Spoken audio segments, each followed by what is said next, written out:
Good morning. Welcome to another edition of the Roundtable.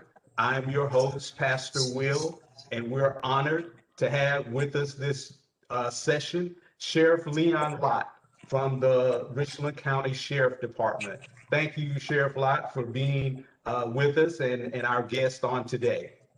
Well, Pastor, thank you for having me, and I look forward to having a good conversation with you. And I think there's a lot of good things we can do working together. Absolutely, absolutely. So first and foremost, Sheriff Lott, if you would just give us a overview or a little bit about your background and maybe your credentials and something you would like to share where we may not have had an opportunity to share what people can get in other than what's on the Richland County Sheriff Department website. Okay. I'm born and raised in Aiken. Went to school in Aiken, played sports. Went to USC Aiken, played baseball there. I got an associate's degree, and then came here to Columbia and got a bachelor's degree in 1975 in May, and started in the sheriff's department 1 month later, June of 75. So I've been a cop for 46 years, been the sheriff for the last 25 years. I guess some of my claim to fame was I was doing the 80s, doing the Miami Vice days. I was in charge of narcotics for Richland County. So some people call me the Columbia Vice, but had a lot longer hair back then, which my daddy hated since had been in the Army. But Right. he wouldn't let me wear my earring in the house when I'd come visit. He said, no son of mine's wearing an earring in my house. I said, yes, sir, and go back outside and take it out. But last was police chief in St. Matthews for 3.5 years before being elected sheriff in Richland County.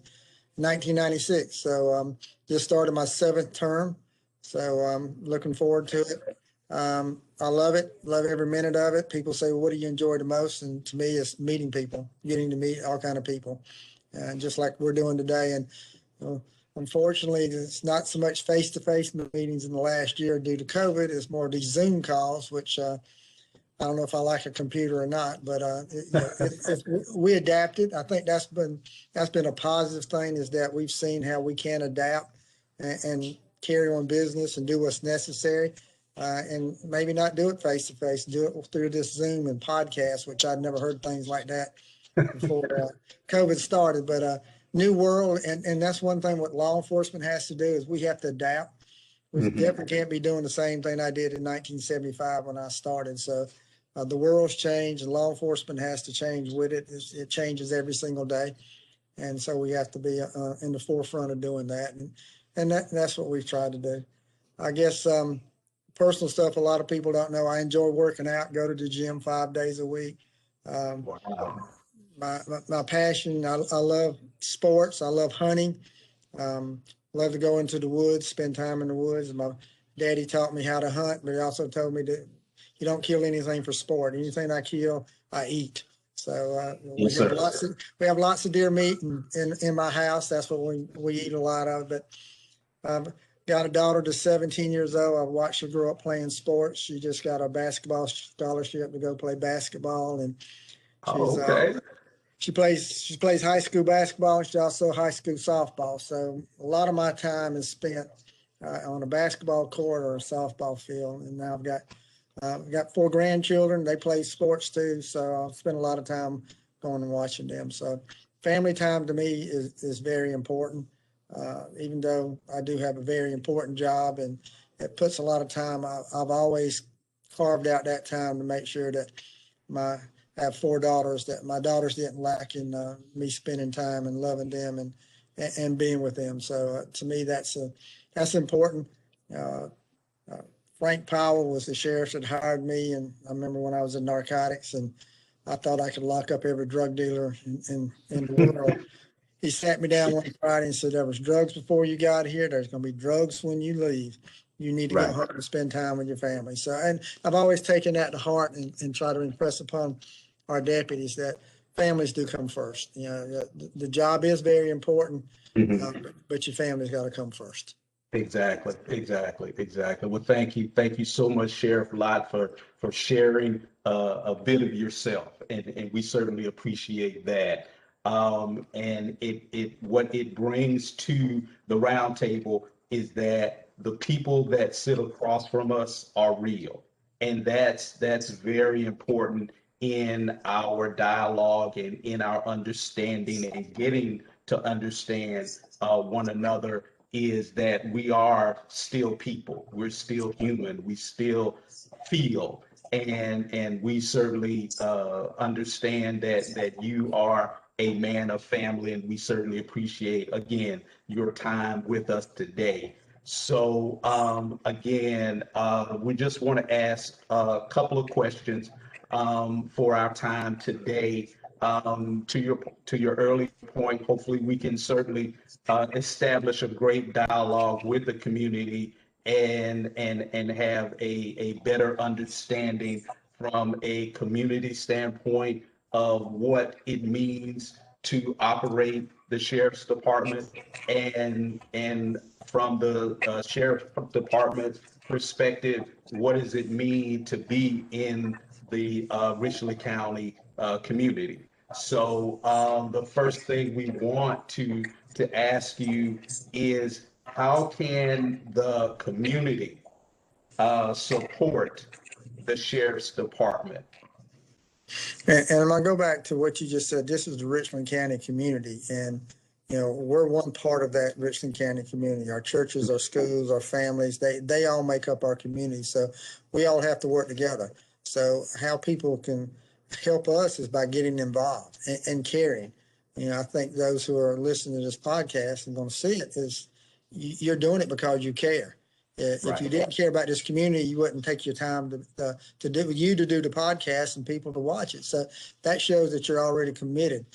So there's lots of ways to get involved, and one of the best ways is every neighborhood should have a community watch group or neighborhood association, whatever you want to call it. But all that is neighbors looking out for each other. And we talk about crime watch groups, and crime watch groups are very simple. It's nosy neighbors that are organized. And, Okay. and who care about each other. So when you see something out of the ordinary in your neighborhood, that you just don't turn away and say, well, that doesn't impact me, so I don't care and I'm not going to do anything. Get involved. And I tell people, you don't have to do it where everybody knows it. You can do it anonymously. Crime Stoppers, calling dispatch and not identifying yourself, but giving that information you need, but hearing enough. And when you see young people who are maybe going down the wrong paths, care enough to say something to somebody. And I know, a lot of adults are scared to confront teenagers these days, but there's a way to do that. That involves us. We can come talk to them. We got our youth services division. That's all they do is work with young people. But to me, it's simple. You just have to care enough to be involved. So get involved somehow. Everybody can be involved to some extent. Some people do a lot more than others, but as long as everybody gets involved, then we create that team. And I always tell people TEAM, together everyone accomplishes more. So be part of the team. And when you do that, then we can have an impact on crime. We can make our community better, but we all got to do it working together. Okay, excellent, excellent. So with that, can we dive a little bit deeper? Because I know that in each community watch, in each community, they have different, and I'm just going to say, ways of doing it. I don't want to say as strong as tactics, but they have different ways of being involved in their community.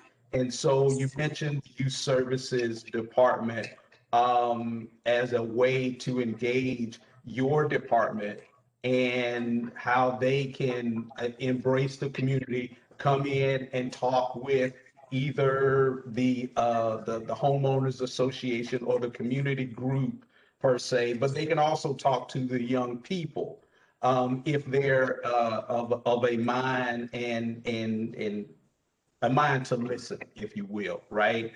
Because there's a lot of misconception regarding law enforcement in our communities. And so in order to get a better dialogue, my question is, how do you set boundaries for community involvement, because there are some communities that, are very strong in their community watch, if you will, right?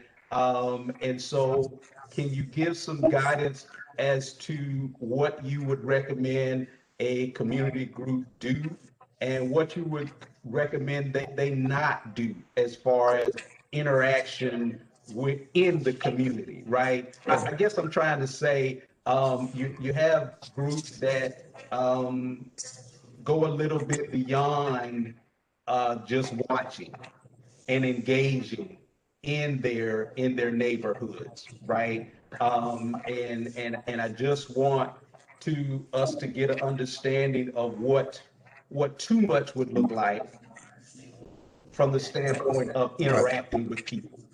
Right. The too much is where you're out there confronting people. We have some communities that have citizens on patrol where they'll just ride through their neighborhood and just basically patrol their neighborhood. What we ask them to do, that is a great thing to do. Use that cell phone though to call us if you see something. We don't expect citizens to go out and confront someone who's committing a crime or confront somebody who's suspicious in their neighborhood. That's our job. This may sound a little different, but we're the ones that get paid to be shot at, not you. So we don't want the citizens to go do something like that. We're trained. So we want them to be alert. We want them to be vigilant. We want them to observe stuff, but then we want them to let us know, let us respond to it. And like you said, each community decides what level they want. We don't decide that level. That community decides if they're going to have cameras up, if they're going to have citizens on patrol, just what level they want to do. But again, when we advise them, we don't want them to do the confrontation. We don't want them to be out there running around with guns and approaching people and saying, what are you doing in my neighborhood? That is our job to do. So again, be involved, but let us do our part too. And Yes, so we try to go to every community meeting, neighborhood association. We have our community action team deputies that are assigned to every neighborhood. So they're there with the numbers of crimes that's happened, just what's going on, but they're there to listen too. And then they work hand in hand together. And so we help neighborhoods develop their community watch group. It belongs to their community. We're there to support it, but it belongs to them. yes, sir. So the boundaries is don't be the police. That's, I guess, a better way to say it. Don't be the cops. Just be the community looking out for each other. Let us do our job. You do your part. And then when we do it together, then we can have safe neighborhoods.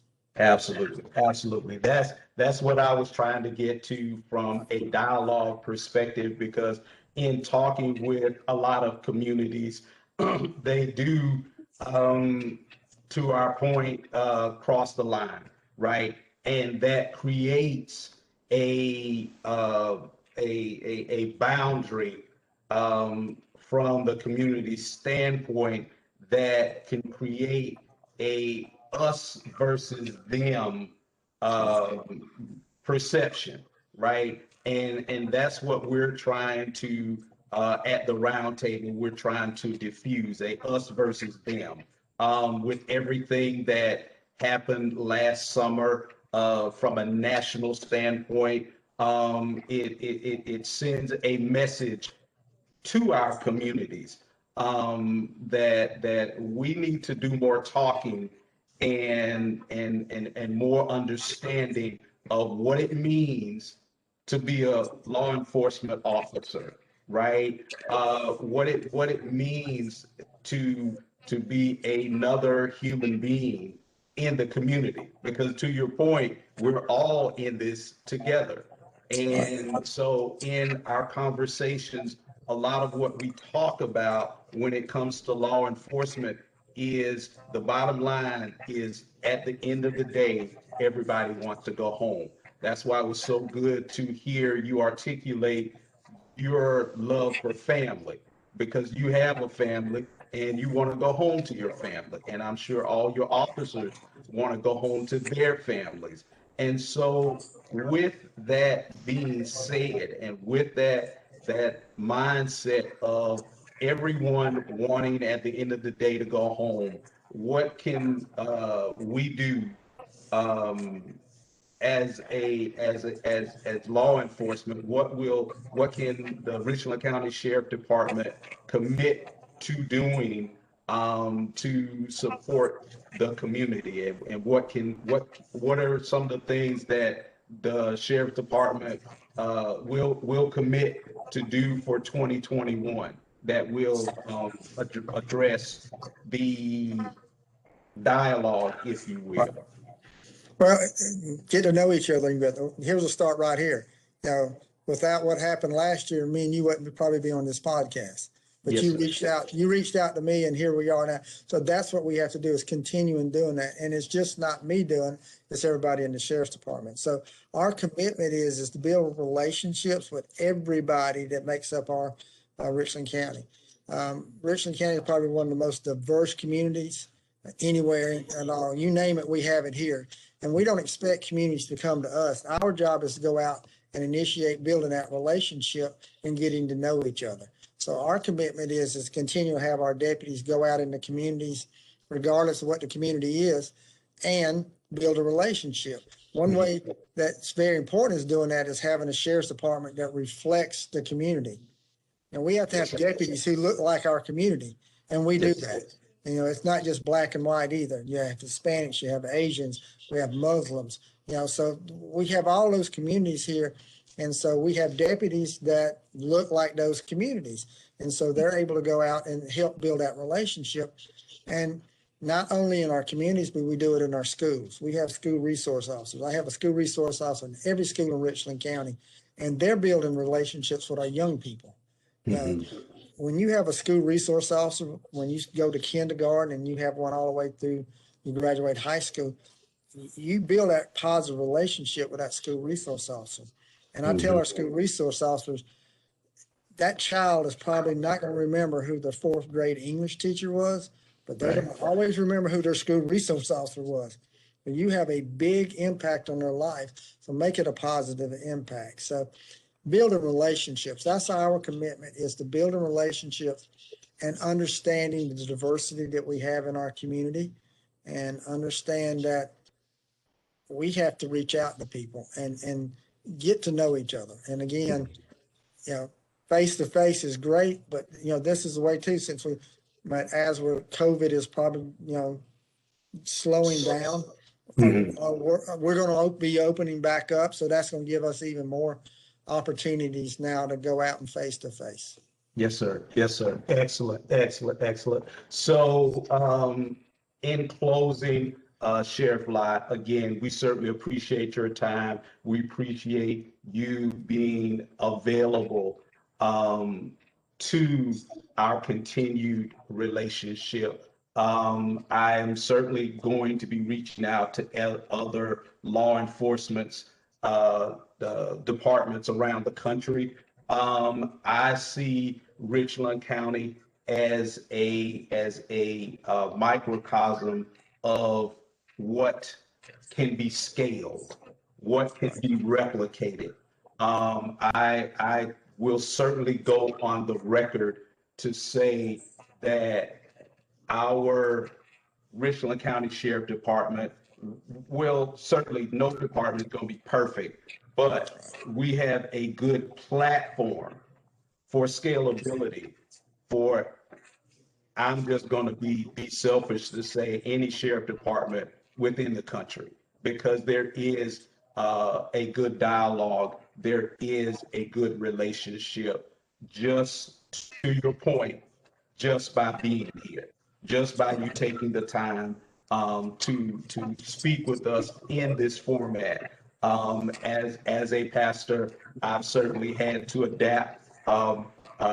This is not my favorite mode of communication, but I'm not going to give out my age. But you and I are in the same spectrum of time, if you will, and therefore a lot of this is new to us. But being able to adapt says that we care, and therefore I applaud you for allowing this platform to come to the Richland County Sheriff Department, you being a part of it, and establishing that this is not the last time that we will have this dialogue. So I thank you.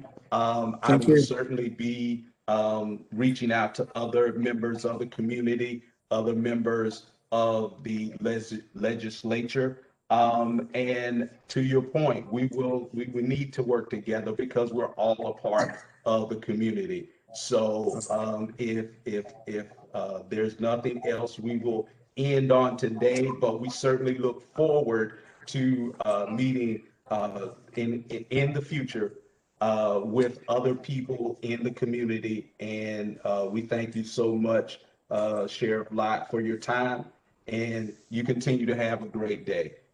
Well, thank you. And I do want to share my phone number. So if somebody's got an issue or Yes, sir. just want to call, it's 803-576-3021. That's straight into my office. So if anybody wants to give me a call, more than welcome, call me anytime. And our website is rcsd.net. That's got information about the different programs that we've got. So I welcome anybody just to contact us. If you have an event or want somebody to come in and speak, we'd be more than happy to do it. Absolutely, absolutely. And we will post that on our website as well. And on this recording, we'll have all the pertinent information on how to reach Sheriff Lott as well as the Richland County Sheriff Department. So again, thank you, Sheriff Lott. Thank you all for joining the roundtable today, and we look forward to talking to you soon.